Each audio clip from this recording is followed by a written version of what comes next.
भारत अब पाकिस्तान को अंतर्राष्ट्रीय मंचों पर बेनकाब करने की तैयारी में जुट गया है। केंद्र सरकार ने इसके लिए एक खास डिप्लोमेटिक मिशन लॉन्च किया है, जिसका मकसद है दुनिया को भारत का पक्ष समझाना, वो भी आतंकवाद के मुद्दे पर। इस अभियान के लिए कुल 40 सांसदों की टीम बनाई गई है, जिसमें सत्ता पक्ष और विपक्ष दोनों के नेता शामिल हैं। इन्हें 7 अलग अलग समूहों में बांटा गया है।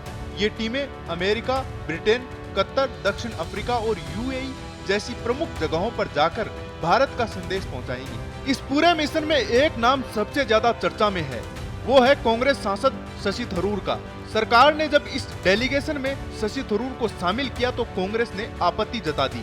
पार्टी का कहना है कि उन्होंने तो शशि थरूर का नाम सरकार को भेजा ही नहीं था।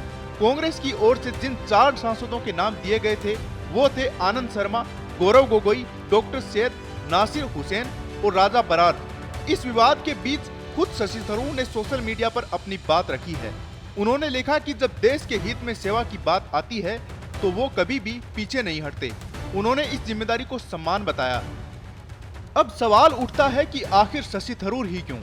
तो इसकी वजह है उनकी अंतर्राष्ट्रीय साख और अनुभव।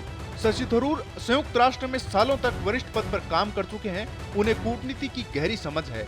उनकी संवाद शैली प्रभावशाली है और वैश्विक मंचों पर वे भारत का पक्ष मजबूती से रख सकते हैं। ऑक्सफोर्ड जैसे मंचों पर बहस जीतने का उनका ट्रैक रिकॉर्ड भी उनके पक्ष में जाता है। कांग्रेस की नाराजगी पर बीजेपी ने पलटवार किया है। पार्टी के आईटी सेल प्रमुख अमित मालवीय ने कहा कि थरूर की योग्यता पर कोई सवाल नहीं उठा सकता। फिर कांग्रेस ने खुद उनका नाम क्यों नहीं दिया? क्या ये सिर्फ राजनीतिक मतभेद है? इस मुद्दे को लेकर सोशल मीडिया पर भी चर्चा तेज हो गई है।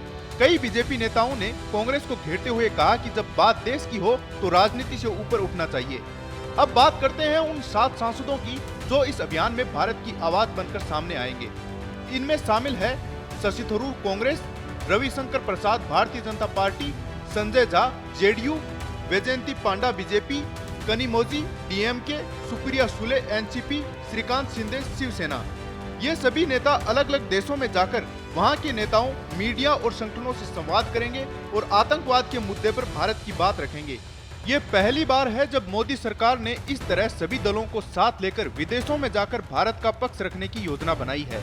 अब देखना होगा कि यह मिशन अंतर्राष्ट्रीय स्तर पर कितना प्रभाव डालता है और क्या दुनिया पाकिस्तान को आतंकवाद के मुद्दे पर जिम्मेदार ठहराएगी।